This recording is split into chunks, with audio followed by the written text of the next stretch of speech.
I'm Sharon Bill. Welcome to my Music Theory Tuition series where I work with you step by step through the ABRSM Discovering Music Theory grades. I'll work through every single exercise and explain everything you need to know. You can access information about the books I have available to help you on my website. Go to sharonbill.com. For advert-free and longer lessons, you can become a patron at patreon.com/SharonBill. If you can give me a like, that would be super, and please do subscribe to my channel to stay updated. You can support this channel by buying me a coffee at buymeacoffee.com/SharonBill. Let's continue on with the Grade 3 Discovering Music Theory workbook, moving on to page 8, and we revisit the topic of grouping notes and rests. And the important things to bear in mind for the general rule is that each new beat requires a new rest, and we beam to show each new beat in the same way. There are a couple of exceptions that we've come across, and we will sort of revisit those as we meet them. And also we avoid using ties where we can use a single note, maybe with a dot, but we do have to use a tie sometimes where a dot won't do the job. And this will bring into revision what we've discussed in grades 1 and 2, as well as the new time signatures and the new note values that we're dealing with in grade 3.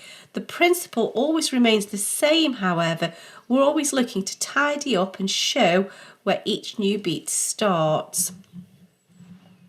And so in exercise 10, we're asked to show which is correct and which is incorrect in these following examples to see if it's been correctly grouped. And so we can see in this first example, we should have 4 crotchet beats per bar, 4 over 4. And we group to show where each new crotchet beat falls. There's beat 1. Of course, that's on its own. We can't do anything about that, but we can see there's grouped to show beat 2. There's beat 3. And there's beat 4. And that's correct. We can easily see beat 1, beat 2, beat 3, beat 4. We've not beamed in the wrong places. And then here, let's see, does this now reflect the time signature? We should have 3 beats per bar, each beat being a minim.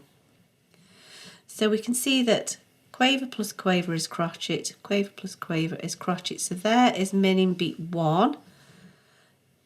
Then we have beat 2, then we have beat 3. It's very easy to see beat 1, beat 2, beat 3. That's correct. Now then, we have 3 crotchet beats per bar now. We need to see each new crotchet beat. There's beat 1. Now here that's half as much again, so that's a quaver. And we know that 4 demisemiquavers equal a quaver, and so the dot and the demisemiquavers give us beat 2. And so we can see the end of beat 2, and there's beat 3, so that's correct. Now here, is this correct or incorrect? Now it looks like it would be correct because you think we've got 3 quaver beats per bar. And you can think, well, yes, there's 1 quaver beat, there's 2, there's beat 3. However, if you remember, in 3/8, basically everything can be beamed together, so it should actually be all of those semiquavers. That's a dotted and that's a demisemi. So we should have all of those beamed together. So that's not correct.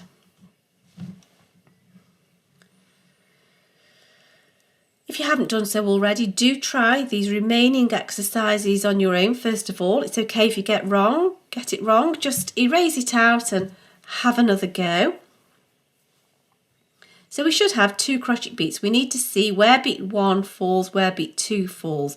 Now we have a triplet here. We have 3 quavers, which means 3 quavers in the time of 2 quavers, which is 1 crotchet beat. So that is beat 1. That should not now be beamed because we need to see beat 2 beamed separately. So that beam should not be there. they should be left separate, so that's incorrect.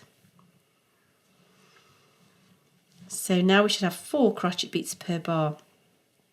There's beat 1, there's beat 2, there's beat 3, there's beat 4.